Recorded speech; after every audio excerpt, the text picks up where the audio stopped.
அண்மைச் செய்தி அதிமுக பாமக இடையேயான கூட்டணி பேச்சுவார்த்தையில் உடன்பாடு ஏற்பட்டிருப்பதாக தகவல் வெளியாகியிருக்கிறது. அண்மைச் செய்தியாக அதை நாம் பார்த்துக் கொண்டு இருக்கிறோம்.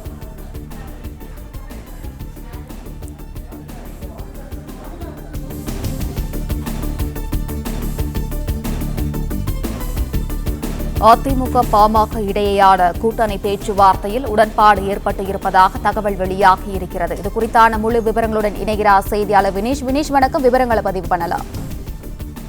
அதிமுக பாமக உடையான பேச்சுவார்த்தையில் உடன்பாடு எட்டப்பட்டுள்ளதாக தகவல் வெளியாகிறது. குறிப்பாக பாமக தரப்பில் 7 நாடாளுமன்ற தொகுதியும் ஒரு மாநிலங்களவை உறுப்பினர் பதவி எந்த கட்சி வழங்குகிறதோ அந்த கட்சியுடன் கூட்டணி அமைக்க திட்டமிட்டுள்ளதாக பாமக தரப்பிலே தெரிவித்திருந்தார்கள். அதன் அடிப்படையில் பார்க்கும்பொழுது அதிமுக பாமக உடனான பேச்சுவார்த்தையில் உடன்பாடு எட்டப்பட்டுள்ளதாகவும் தகவல் வெளியாகிறது.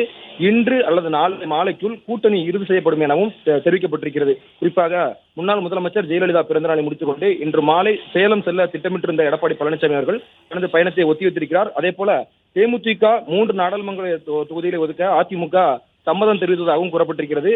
இந்த நிலையில்தான் அதிமுகவுடன் பாமக தேமுதிக கூட்டணி அமைத்து தேர்தலை சந்திக்க தயாராகியிருப்பதாகவும் கூறப்பட்டிருக்கிறது. இந்த நிலையில் கடந்த தேர்தலில் அதிமுகவுடன் பாமக கூட்டணி அமைத்து தேர்தலை சந்தித்திருந்தார்கள். 2024 சட்டமன்ற தேர்தலை கருத்தில் கொண்டுதான் இந்த கூட்டணியில் உறுதி செய்ய உள்ளதாகவும் தகவல் வெளியிடப்பட்டிருக்கிறது. குறிப்பாக பாஜகவுடன் ஏற்கனவே கூட்டணி பேச்சுவார்த்தை நடைபெற்று வருவதாகவும் பாமக தரப்பில் ஒரு தகவல் வெளியிடப்பட்டிருந்த நிலையில் பாஜகவும் தொடர்ந்து பாமகவை கூட்டணியில் சேர்க்க ஏற்கனவே பேச்சுவார்த்தை நடத்தியிருந்தார்கள். அதன் அடிப்படையில் அதிமுக பாமகவுடனான பேச்சுவார்த்தையில் உடன்பாடு எட்டப்பட்டுள்ளதாகவும் கூறப்பட்டிருக்கிறது.